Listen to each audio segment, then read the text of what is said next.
जय श्री कृष्णा, राधे राधे। आप सभी भक्तों का आपके अपने YouTube चैनल श्री कृष्ण दीवानी में हार्दिक स्वागत है। आज शुक्रवार के दिन हम सुनेंगे तीनों माताएं, तीनों देवियों की कथा। माँ संतोषी, माँ वैभव लक्ष्मी और तीसरी माँ अन्नपूर्णा की कथा। माता संतोषी को भगवान श्री गणेश जी की पुत्री माना जाता है। शुक्रवार के दिन माता संतोषी की पूजा और कथा सुनने से साधक के जीवन में आ रही सभी परेशानियां दूर होती हैं, उसे सुख समृद्धि की प्राप्ति होती है और उसके बिछड़े हुए परिजन उनसे उसका मिलाप होता है। शुक्रवार के दिन माँ वैभव लक्ष्मी की कथा सुनने से लंबे समय से चले आ रहे आर्थिक संकट से छुटकारा मिलता है। घर में सुख शांति, सौभाग्य, समृद्धि और सुयश बढ़ता है। शुक्रवार के दिन माँ अन्नपूर्णा की कथा जरूर सुननी चाहिए। इससे माँ अन्नपूर्णा प्रसन्न होती हैं और सुख समृद्धि का आशीर्वाद देती हैं। तो आइए आज हम शुक्रवार के दिन तीनों देवियों की कथा एक साथ इस एक वीडियो में सुने। सर्वप्रथम माँ संतोषी की कथा का श्रवण करेंगे। सभी बोलिए संतोषी मात की जय। एक बुढ़िया माई थी, उसके 7 पुत्र थे। 7 पुत्रों में 6 पुत्र कमाने वाले थे और एक पुत्र उसका निकम्मा था। बुढ़िया माँ 6 की रसोई बनाती, उनको भोजन कराती और बाद में जो बचता वो अपने 7वें पुत्र को दे देती। 7वां पुत्र उसका बड़ा भोला था, मन में वह कुछ भी विचार नहीं करता था। एक दिन वह अपनी पत्नी से बोला कि देखो मेरी माता का मुझ पर कितना स्नेह है। तब उसकी पत्नी बोली कि क्यों नहीं, सबका जूठा बचा हुआ तुमको जो खिलाती है। यह सुनकर वह अपनी पत्नी से बोला कि ऐसा कभी नहीं हो सकता, मैं जब तक अपनी आंखों से यह सब न देख लूं तब तक मैं इस बात को नहीं मानूंगा। तब उसकी पत्नी बोली कि ठीक है, देख लोगे तब तो मानोगे। फिर कुछ दिन के बाद ही एक बड़ा त्योहार आया। घर में 7 प्रकार के भोजन और चूरमा के लड्डू बने। वह देखने के लिए सिर दर्द का बहाना करके पतला कपड़ा सर पर ओढ़कर रसोई में ही लेट गया और कपड़े में से वह सब कुछ देखता रहा। उसके 6 भाई भोजन करने के लिए आए। उसने देखा कि माँ ने उनके लिए सुंदर सुंदर आसन बिछाए हैं, 7 प्रकार की रसोई परोसी है। वह आग्रह करके उनको जिमाती है। वह सब कुछ देखता रहा। जब 6 भाइयों ने भोजन कर लिया और वह उठकर चले गए, तब उनकी बची हुई जूठी थालियों में से लड्डुओं के टुकड़ों को माँ ने उठाया और एक उनसे लड्डू बनाया। जूठन साफ करके माँ ने अपने 7वें पुत्र को पुकारा, उठ बेटा, 6 भाइयों ने भोजन कर लिया है और वह सब चले गए हैं, बस तू ही बचा है, अब तू उठ और भोजन जीम ले। तब वह पुत्र 7वां कहने लगा कि माँ मुझे भोजन नहीं करना, मैं परदेश जा रहा हूँ। तब उसकी माँ ने कहा कि कल जाता हो तो आज ही चला जा। तब वह 7वां पुत्र बोला कि हाँ, आज ही जा रहा हूँ। यह कहकर वह पुत्र घर से निकल गया। चलते समय उसे अपनी पत्नी की याद आई। वह गौशाला में कंडे थाप रही थी। वह अपनी पत्नी से जाकर बोला, हम जामी परदेश को आवेंगे कुछ काल, तुम रहियो संतोष से धर्म आपनो पाल। तब वह बोली, जाओ पिया आनंद से हमरो सोच हटाए, राम भरोसे हम रहे ईश्वर तुम्हें सहाय। देवो निशानी आपने देख धरूं मैं धीर, हमरी सुधीन बिसारियो रखियो मन गंभीर। तब वह बोला कि मेरे पास तो कुछ है नहीं, यह अंगूठी है सो यह तुम ले लो और अपनी कुछ निशानी मुझे दे दो। तब वह बोली कि मेरे पास क्या है, मेरे पास तो यह गोबर भरा हुआ हाथ है। यह कहकर उसकी पीठ पर गोबर के हाथ की उसने छाप बना दी। अब वह 7वां पुत्र वहां से चल दिया। चलते चलते वह दूर देश में पहुंचा। वहां एक साहूकार की दुकान थी।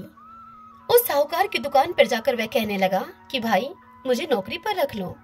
साहूकार को जरूरत थी तो साहूकार बोला कि रह जा। तब उस लड़के ने पूछा, कितनी तनख्वाह दोगे? तब उस साहूकार ने कहा, काम देखकर दाम मिलेंगे। साहूकार के यहाँ उसको अब नौकरी मिल गई। वह सुबह 7 बजे से रात तक नौकरी करने लगा। कुछ दिनों में दुकान का सारा लेन देन का हिसाब, ग्राहकों को माल बेचना, सारा काम वह करने लगा। साहूकार के 7-8 नौकर थे। सब सोच में पड़ गए कि यह तो बहुत होशियार बन गया। साहूकार ने भी काम देखकर और 3 महीने में उसे आधे मुनाफे का साझेदार बना लिया। और 12 वर्ष में वह नामी सेठ बन गया और वह साहूकार अपना सारा कारोबार उसके ऊपर छोड़कर बाहर चला गया। अब बहू पर क्या बीती वह सुनो। सास ससुर उसे दुख देने लगे, सारी गृहस्थी का सारा काम करा करके उसे लकड़ी लेने के लिए जंगल में भेज देते और घर की रोटियों के आटे के भूसे से जो भूसी निकलती उसकी रोटी बनाकर उसके लिए रख दी जाती और फूटे हुए नारियल की नरेली में उसके लिए पानी रख दिया जाता। इस तरह से वह बहू अब अपने दिन बिताने लगी। एक दिन वह लकड़ी लेने के लिए जा रही थी तो रास्ते में उसे बहुत सी स्त्रियां संतोषी माता का व्रत करती हुई दिखाई दी। वह वहां पर खड़ी होकर कथा सुनकर उनसे बोली कि बहनों, तुम यह किस देवता का व्रत करती हो और इसको करने से क्या फल मिलता है? इस व्रत के करने की विधि क्या है? यदि तुम अपने इस व्रत का विधान मुझे समझाकर कहोगी तो मैं तुम्हारा बड़ा एहसान मानूंगी। तब उनमें से एक स्त्री उसे बोली कि सुनो, ये संतोषी माता का व्रत है। इस व्रत को करने से निर्धनता दरिद्रता का नाश होता है, लक्ष्मी आती है, मन की समस्त चिंताएं दूर होती हैं, घर में सुख आने से मन को प्रसन्नता और शांति मिलती है। यह सुनकर वह बहू वहां से चल दी। रास्ते में लकड़ी के बोझ को उसने बेच दिया और उन पैसों से गुड़ चना लेकर माता के व्रत की तैयारी करके अब आगे चल दी। सामने मंदिर देखकर वह पूछने लगी कि यह मंदिर किसका है। तब उसे वहां के लोगों ने बताया कि यह संतोषी माता का मंदिर है। यह सुनकर माता के मंदिर में जाकर माता के चरणों में अब वह लौटने लगी और माता से विनती करने लगी कि माँ, मैं निपट मूर्ख हूँ, व्रत के नियम को मैं नहीं जानती, मैं बहुत दुखी हूँ माँ। हे माता, हे जगत जननी, मेरा दुख आप दूर करो, मैं तेरी शरण में हूँ। माता को उस पर दया आ गई। एक शुक्रवार बीता ही था उसका कि दूसरे शुक्रवार को उसके पति का पत्र आया और तीसरे शुक्रवार के व्रत में उसका भेजा हुआ पैसा भी पहुंच गया। यह देखकर जेठानियां अब मुंह सिकोड़ने लगी, कहने लगी कि इतने दिनों में इतना पैसा आया है, इसमें क्या बड़ाई है। जेठानियों के बच्चे ताना देने लगे कि काकी के पास अब पत्र आने लगे हैं, रुपया आने लगा है, अब तो काकी की खातिर बढ़ेगी, अब तो काकी बुलाने से भी नहीं बोलेगी। जेठानियों के लड़कों की ऐसी बात को सुनकर वह बहू बड़ी सरलता से उनसे कहती कि भैया, पत्र आए या रुपया आए, हम सबके लिए तो अच्छा ही है।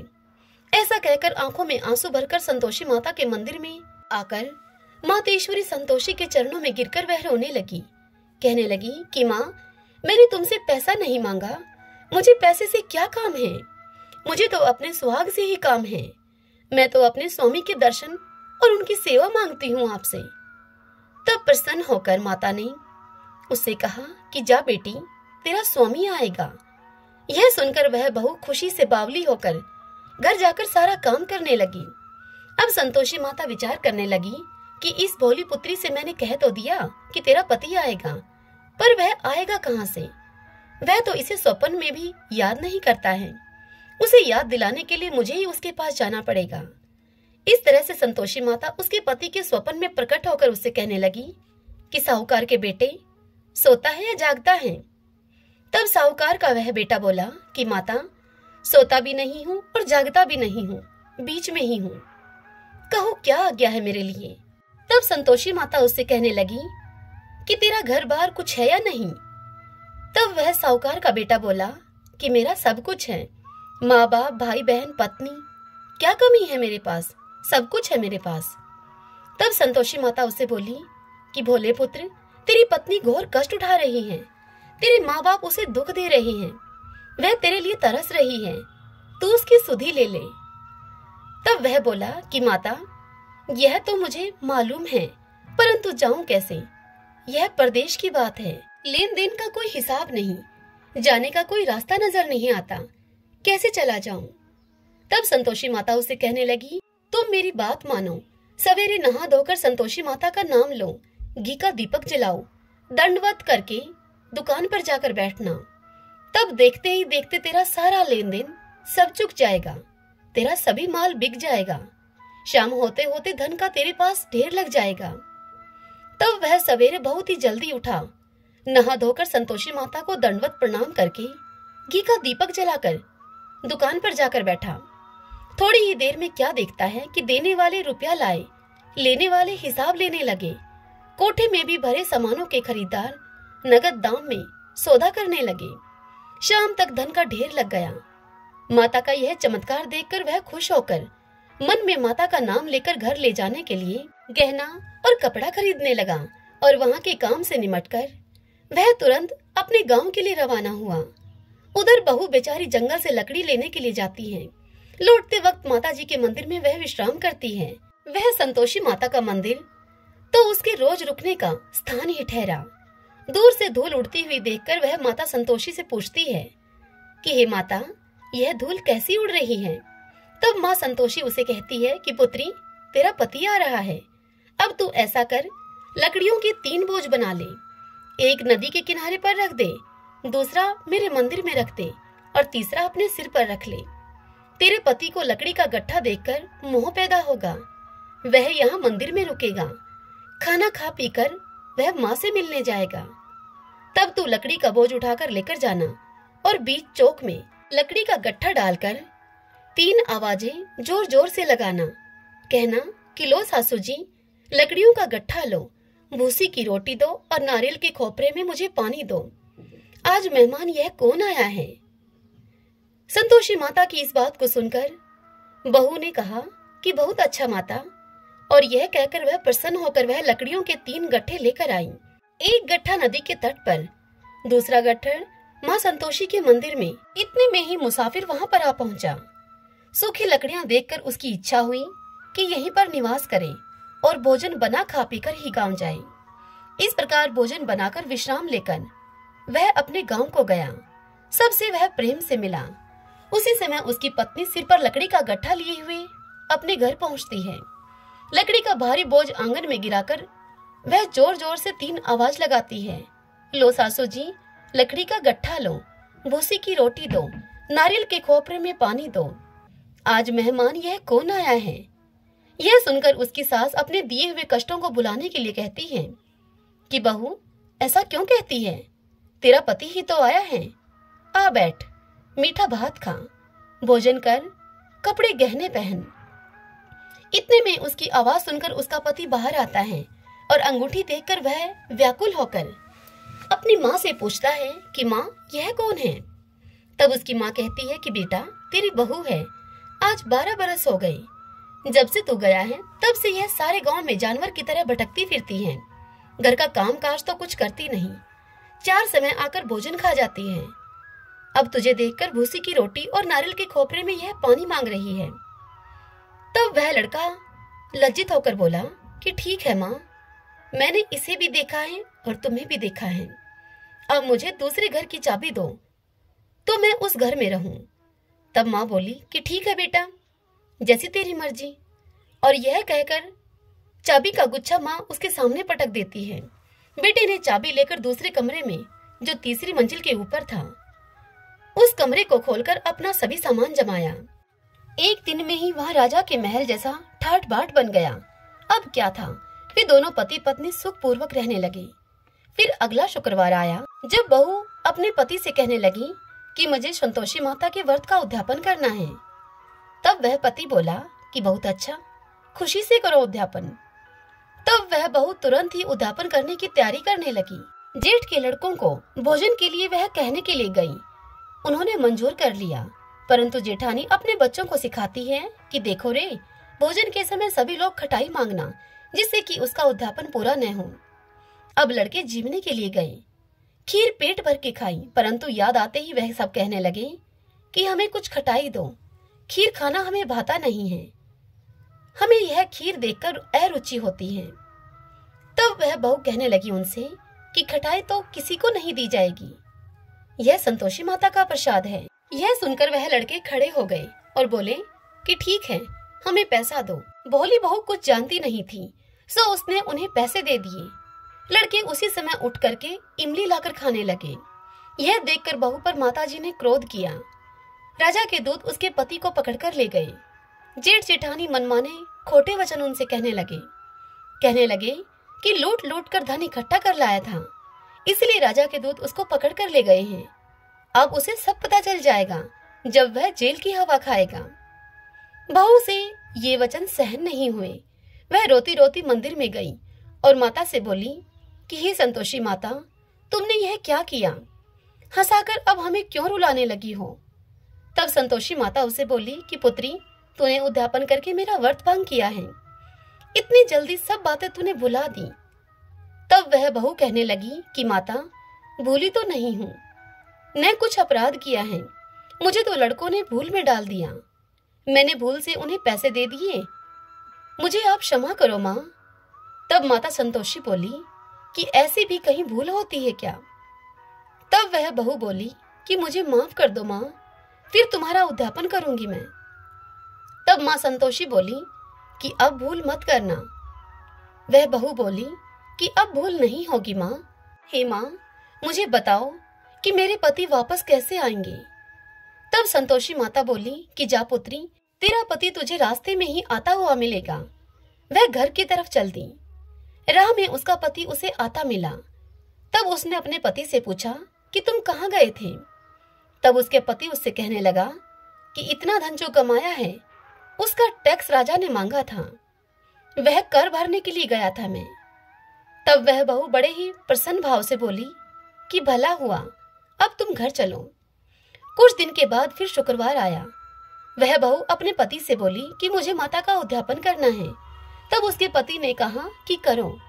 फिर जेठ के लड़कों को भोजन के लिए वह कहने के लिए गई। जेठानी ने एक दो बातें उसको सुनाई और लड़कों को सिखा दिया कि तुम पहले ही खटाई मांग लेना।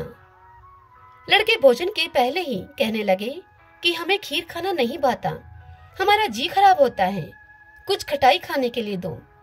तब वह बहू बोली कि खटाई खाने को तो तुम्हें नहीं मिलेगी, खाना खाना है तो खाओ। जेठानी के वह लड़के उठकर वहां से चले गए। तब वह बहू ब्राह्मणों के लड़कों को लाकर उनको भोजन करवाने लगी। यथाशक्ति दक्षिणा की जगह एक एक फल उन्हें दिया। इससे संतोषी माँ बड़ी प्रसन्न हुई। माता की कृपा होते ही 9वें महीने उस बहू को चंद्रमा के समान सुंदर पुत्र प्राप्त हुआ। वह अपने पुत्र को लेकर प्रतिदिन माता जी के मंदिर में जाने लगी। एक दिन संतोषी माता ने सोचा कि यह रोज मेरे मंदिर में आती है, आज क्यों न मैं इसके घर चलूं, इसका आसरा देखूं तो सही। यह सोचकर माता ने भयानक रूप बनाया। गुड़ और चने से सना हुआ मुख, ऊपर सूंड के समान होठ, उसके ऊपर मक्खियां भिनभिना रही थी। दहलीज पर पांव रखते ही उसकी सास चिल्लाई, देखो रे, कोई चुड़ैल चली आ रही है, लड़कों इसे भगाओ यहाँ से, नहीं तो यह सभी को खा जाएगी। लड़के अब डरने लगे और चिल्ला चिल्लाकर खिड़की दरवाजे सब बंद करने लगे। बहू रोशनदान से सब कुछ देख रही थी। प्रसन्नता से पागल होकर वह बहू चिल्लाने लगी, आज मेरी माता मेरे घर आई है, आज मेरी माता मेरे घर आई है। यह कहकर बच्चे को दूध पीने से उसने हटा दिया। इतने में सास का क्रोध यह देखकर फूट पड़ा और सास उसे बोली कि इसे देखकर कैसी उतावली हुई है यह, जो बच्चे को भी इसने पटक दिया है। इतने में माँ के प्रताप से जहां देखो वहीं लड़के ही लड़के उसे नजर आने लगे। बहू बोली कि माँ जी, जिनका मैं व्रत करती हूँ यह वही संतोषी माता हैं। इतनी कहकर झट से सारे घर के किवाड़ खोल दिए बहू ने। सबने माता के चरण पकड़ लिए और सभी विनती करने लगे, हे माता, हम मूर्ख हैं, हम पापी हैं, हम अज्ञानी हैं, तुम्हारे व्रत की विधि हम नहीं जानते, तुम्हारा व्रत भंग करके हमने बड़ा अपराध किया है। हे माता, आप हमारे अपराध को क्षमा करो। इस प्रकार माता उन पर प्रसन्न हुई। जिस प्रकार संतोषी माँ उस बहू पर प्रसन्न हुई, वैसे ही इस कथा को जो भी सुने, कहे, हुंकारा भरे, उन सब पर प्रसन्न होना। सभी बोली संतोषी माता की जय। वैभव लक्ष्मी माता की कथा। वैभव लक्ष्मी माता की जय। बहुत समय पहले एक शहर में बहुत से लोग रहते थे। कुछ लोग इस शहर में रोजगार पाने की आशा में आए, वहीं पर बस गए। रोजगार मिलने के बाद वे अपना व अपने बच्चों का पालन करते थे और भगवान में भी ध्यान लगाते थे। लेकिन मनुष्यों की इच्छाएं कभी समाप्त नहीं होती। एक के बाद एक इच्छा के बाद तृष्णा बढ़ती ही जाती है। अपनी इच्छाओं की पूर्ति के लिए वह गलत तरीके से धन कमाने की भी सोचता है और इसी कारण से वह ईश्वर को भी भूल जाता है। मनुष्य अपनी आवश्यकताओं के अधीन होना शुरू हो जाता है। इस शहर में अर्चना और उसका पति रमेश रहते थे। अर्चना धार्मिक प्रवृत्ति की थी और उनके पास जो भी था उसी में वह खुश रहा करती थी। उसका पति एक फैक्ट्री में नौकरी करता था और जो भी वह कमाता उसी में दोनों का गुजारा अच्छी तरह से हो जाता था। लेकिन बुरा वक्त आते हुए देर नहीं लगती। रमेश की दोस्ती बुरे लोगों से हो गई और वह गलत रास्ते पर चलने लगा। रमेश को शराब, जुआ, रेश आदि का शौक लग गया। वह पहले से जमा की हुई धनराशि को अब खत्म करने लगा। अर्चना घर के काम में ही लगी रहती थी, पति की खूब सेवा करती थी और पूजा पाठ में लगी रहती थी। अब रमेश शराब पीकर अर्चना को मारता पीटता भी था। घर में खाने के लाले पड़ गए। रमेश अर्चना को गालियां भी देता था। अर्चना को अपने पति के व्यवहार से बड़ा दुख होता था, लेकिन फिर भी उसने भगवान के प्रति अपनी श्रद्धा को नहीं छोड़ा। वह हमेशा ही माँ लक्ष्मी से इस दुख को सहने की शक्ति मांगती थी। अर्चना की इस प्रकार की भक्ति से माँ लक्ष्मी का हृदय पिघल गया और उसी समय अर्चना को अपने कानों में एक आवाज आती हुई महसूस हुई। अर्चना, तुम्हारी आराधना सफल हो गई है। द्वार खोलकर देख कौन आया है। अर्चना ने देखा द्वार खोलकर तो उसके सामने एक तेजस्वी ब्राह्मण खड़ा था। वह ब्राह्मण अर्चना से बोले कि बेटी, जय माँ लक्ष्मी बोलो। माँ ने तुम्हारी प्रार्थना सुन ली है और कुछ खाने की सामग्री, आटा, दाल और घी आपके घर पहुंचाने के आदेश हुए हैं। अर्चना ने पूरी शक्ति से कहा, जय माँ लक्ष्मी। तब वह ब्राह्मण कहने लगे कि बेटी, मैं माँ लक्ष्मी जी के मंदिर का पुजारी हूँ। अगर तुम अपने घर की सुख शांति चाहती हो और गृहस्थी चलाने के लिए धन धान्य और लक्ष्मी जी की कृपा चाहती हो तो माँ वैभव लक्ष्मी का तुम व्रत करो। इस व्रत को करने से तुम्हारी सभी मन की अभिलाषाएं पूर्ण होंगी। अर्चना ने पुजारी जी से निवेदन करते हुए कहा कि पुजारी जी, मैं इस व्रत को करने की विधि नहीं जानती। आप मुझे इस व्रत को करने की विधि समझा दीजिए। मैं माता लक्ष्मी की पूजा तो पहले से ही कर रही हूँ, किंतु व्रत की विधि मैं आज तक भी नहीं जानती। तब पुजारी जी ने व्रत को करने की उसे विधि बताई और वह पुजारी कहने लगे कि बेटी, माँ वैभव लक्ष्मी के जितने व्रत का संकल्प लिया हो उतने व्रत को करने के बाद उद्यापन कर देना चाहिए। उद्यापन के लिए आखिरी शुक्रवार को प्रातः काल से उसी प्रकार पूजा करके सायंकाल को उद्यापन करना चाहिए। इसके लिए 21 या 51 कन्याओं या सौभाग्यवती स्त्रियों को शुद्ध प्रकार से भोजन कराना चाहिए। भोजन में खीर अवश्य होनी चाहिए। इसके बाद 21, 51 या 101 माँ वैभव लक्ष्मी व्रत की पुस्तकें भेंट में देनी चाहिए। माँ वैभव लक्ष्मी व्रत कथा की प्रतियां भेंट करते समय सबके माथे पर रोल या कुमकुम का तिलक लगाना चाहिए और कहना चाहिए कि माँ वैभव लक्ष्मी ने जैसे हमारी मनोकामनाएं पूर्ण की हैं, वैसे ही इन सबकी मनोकामनाओं को भी माँ वैभव लक्ष्मी पूरी करें। ऐसा कहकर वह पुजारी जी वहां से चले गए। अर्चना ने आटा, दाल वगैरह अपने घर के अंदर रखा। दूसरे दिन शुक्रवार था। सवेरे स्नान करके स्वच्छ कपड़े पहनकर अर्चना मन ही मन श्रद्धा से और पूरे भाव के साथ जय माँ लक्ष्मी का मन ही मन रटन करने लगी। सायंकाल को अर्चना पूर्व दिशा की ओर मुख करके बैठी और पूरे विधि विधान से उसने माँ वैभव लक्ष्मी का पूजन किया। रात में पति के आने पर अर्चना ने उन्हें प्रसाद खिलाया। प्रसाद खाते ही पति के स्वभाव में फर्क पड़ गया। इससे अर्चना के मन में वैभव लक्ष्मी व्रत के लिए श्रद्धा और भी अधिक बढ़ गई। अर्चना ने पूरी श्रद्धा भक्ति से 21 शुक्रवार तक वैभव लक्ष्मी व्रत को किया। 21वें शुक्रवार को पुजारी के कहे अनुसार उद्यापन किया। 21 सौभाग्यवती स्त्रियों को वैभव लक्ष्मी व्रत कथा की पुस्तकें भेंट की। फिर माँ के धन्य लक्ष्मी स्वरूप को मन ही मन प्रार्थना करके कहने लगी कि हे धन लक्ष्मी माँ, मैंने आपके 21 वैभव लक्ष्मी व्रत करने का जो संकल्प लिया था वह मैंने आज पूर्ण किया है। हे माँ, हमारा सबका कल्याण करो। जिसे संतान न हो उसे आप संतान देना। सौभाग्यवती स्त्री का सौभाग्य अखंड रखना। कुंवारी लड़कियों को मनभावन पति देना। जो भी आपका यह चमत्कारी वैभव लक्ष्मी व्रत करे उनकी सब विपत्तियां दूर करना। सब पर अपनी कृपा दृष्टि रखना। हे माँ, हमारा प्रणाम स्वीकार करो। इस तरह अर्चना ने श्रद्धा पूर्वक माँ वैभव लक्ष्मी व्रत को किया और उसे उस व्रत का फल भी मिला। अर्चना का पति सही रास्ते पर आ गया और पहले की ही तरह अपना कार्य करने लगा। माँ वैभव लक्ष्मी व्रत के प्रभाव से उसका व्यवसाय अब अच्छा चल निकला। घर में पहले जैसी सुख शांति आ गई। वैभव लक्ष्मी व्रत का ऐसा प्रभाव देखकर दूसरी स्त्रियां भी माँ वैभव लक्ष्मी व्रत को करने लगी।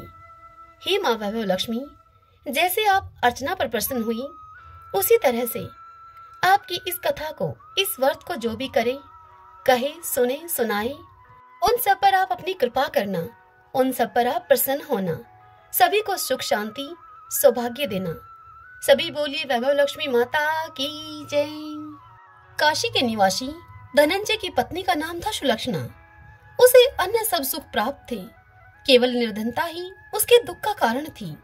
यह दुख उसे हर समय सताता रहता था। एक दिन सुलक्षणा अपने पति से बोली कि स्वामी, आप कुछ उद्यम करो तो कुछ काम बने। इस प्रकार कब तक काम चलेगा हमारा? सुलक्षणा की इस प्रकार की कही हुई यह बात धनंजय के मन में बैठ गई और वह उसी दिन विश्वनाथ शंकर को प्रसन्न करने के लिए पूजा करने के लिए बैठ गया और कहने लगा, हे देवादिदेव, हे विश्वेश्वर, मुझे पूजा पाठ तो कुछ आता नहीं है, केवल तुम्हारे भरोसे ही यहाँ बैठा हूँ। इतने विनती करके 2-3 दिन तक धनंजय भूखा प्यासा वहीं पर बैठा रहा। यह देखकर भगवान शंकर ने उसके कान में अन्नपूर्णा अन्नपूर्णा अन्नपूर्णा इस प्रकार से 3 बार कहा। धनंजय अपने मन में सोचने लगा कि यह कौन क्या कह गया। अभी धनंजय इसी सोच में पड़ा था कि मंदिर से आते हुए ब्राह्मणों को देखकर वह पूछने लगा उनसे कि पंडित जी, अन्नपूर्णा कौन है? तब ब्राह्मणों ने धनंजय को कहा कि तू अन्न छोड़कर बैठा है, सो तुझे अन्न की ही बात सूझती है, जा तू घर जाकर अन्न ग्रहण कर ले। धनंजय अब अपने घर को गया। स्त्री से जाकर उसने सारी बात कही। तब उसकी पत्नी बोली कि नाथ, आप चिंता मत करो, स्वयं शंकर जी ने यह मंत्र दिया है, वे स्वयं ही इसका खुलासा भी करेंगे। अब आप ऐसा करें, फिर से जाकर भगवान की आराधना करें। धनंजय फिर जैसे का तैसा पूजा में आकर बैठ गया। अब रात्रि में भगवान शंकर जी ने धनंजय को आज्ञा दी कि तू पूर्व दिशा में चला जा। धनंजय अन्नपूर्णा माता का नाम जपता जाता और रास्ते में फल खाता हुआ जाता, झरनों का पानी पीता जाता। इस प्रकार कितने ही दिनों तक ऐसा ही चलता गया। वहां उसे चांदी किसी चमकती हुई वन की शोभा देखने में आई, सुंदर सरोवर देखने में आया। उसके किनारे कितनी ही अप्सराएं झुंड बनाए हुए बैठी थीं। एक कथा कहती थी और बाकी सब माँ अन्नपूर्णा, माँ अन्नपूर्णा एक प्रकार बार बार कहती थीं। अगहन मास की उजियाली रात्रि थी और आज से ही व्रत का आरंभ था। जिस शब्द की खोज करने के लिए धनंजय निकला था, वह उसे वहां सुनने के लिए बार बार मिला। यह सुनकर धनंजय अब उनके पास में गया और जाकर उनसे पूछा कि हे देवियों, यह आप क्या करती हो? तब सभी ने कहा कि हम माता अन्नपूर्णा का व्रत करती हैं। इस पर धनंजय ने उनसे पुनः पूछा, इस व्रत को करने से क्या होता है? क्या यह व्रत किसी ने किया भी है? इसे कब किया जाए? यह कैसा व्रत है और क्या इस व्रत की विधि है? यह आप मुझसे भी कहिए। तब वे सब धनंजय से कहने लगी कि इस व्रत को सब कोई कर सकते हैं। 17 दिन के लिए 17 गांठ का सूत्र लेना चाहिए। 17 दिन यदि न बने तो एक दिन उपवास करें। यह भी न बने तो केवल कथा सुनकर प्रसाद ले लें। निराहार रहकर कथा को कहें। कथा सुनने वाला कोई न मिले तो पीपल के पत्ते को रखकर सुपारी या फिर कुमारी वृक्ष ग्वार पाठे को कहा जाता है, उसको सामने रखकर दीपक को साक्षी करके सोरिये, गाय, तुलसी या फिर महादेव जी को बिना कथा सुनाए मुख में दाना न डालें। यदि भूल से कुछ पड़ जाए मुंह में तो एक दिवस फिर से उपवास करें। व्रत के दिन क्रोध न करें और झूठ भी न बोलें। धनंजय बोला कि इस व्रत को करने से क्या होगा? तब वे कहने लगी कि इसके करने से अंधों को नेत्र मिले, भूखों को अन्न मिले, निर्धन के घर में धन आए, बांझ स्त्री को संतान मिले, मूर्ख को विद्या आवे। जो जिस कामना से इस व्रत को करे, माँ अन्नपूर्णा उसकी सभी इच्छाएं पूर्ण करती हैं। यह सुनकर धनंजय कहने लगा, बहनों, मेरे पास धन नहीं है, विद्या नहीं है, मैं तो दुखिया ब्राह्मण हूँ, क्या तुम मुझे इस व्रत का सूत्र दोगी? तब वह कहने लगी कि हाँ भाई, तेरा कल्याण हो, तुझे देंगी, ले इस व्रत का मंगल सूत्र ले। धनंजय ने माँ अन्नपूर्णा के व्रत को किया। व्रत पूरा हुआ तभी सरोवर में से 21 खंड की स्वर्ण सीढ़ी हीरा मोती से जड़ी हुई वहां प्रकट हुई। धनंजय जय अन्नपूर्णा इस प्रकार कहता जाता था। इस प्रकार कितनी ही सीढ़ियां उतर गया तो वह क्या देखता है कि करोड़ों सूर्य के समान प्रकाशमान माँ अन्नपूर्णा का मंदिर है। वहां उसके सामने स्वर्ण सिंहासन पर माता अन्नपूर्णा विराजमान है। सामने भिक्षा हेतु भगवान शंकर खड़े हैं उनके। देवांगनाएं उनको चवर डुलाती हैं। कितनी ही देवांगनाएं हथियार बांधे पहरा देती हैं। धनंजय दौड़कर कहने लगा कि माता, आप तो अंतर्यामीन हो, आपको अपनी दशा में क्या बताऊं। हे माता। तब माता उसे बोली, धनंजय, तूने मेरा व्रत किया है, जा तेरा संसार सत्कार करेगा। माता ने धनंजय की जीवा पर बीज मंत्र लिख दिया। अब तो उस धनंजय के रोम रोम में विद्या प्रकट हो गई। इतने में ही क्या देखता है धनंजय कि वह काशी विश्वनाथ के मंदिर में खड़ा है। माँ का वरदान लेकर धनंजय अब अपने घर को आया। सुलक्षणा से उसने आकर सारी बात कही। अब धनंजय के घर में माता जी की कृपा से सुख, धन, संपत्ति उमड़ने लगी। छोटा सा घर बहुत बड़ा गिना जाने लगा। जैसे शहद के छत्ते में से मक्खियां जमा होती हैं, उसी प्रकार अनेक सगे संबंधी आकर धनंजय की बड़ाई करने लगे। कहने लगे कि इतना धन और इतना बड़ा घर, सुंदर संतान नहीं तो इस कमाई को कौन भोग करेगा। सुलक्षणा के संतान नहीं है, इसीलिए तुम दूसरा विवाह कर लो धनंजय।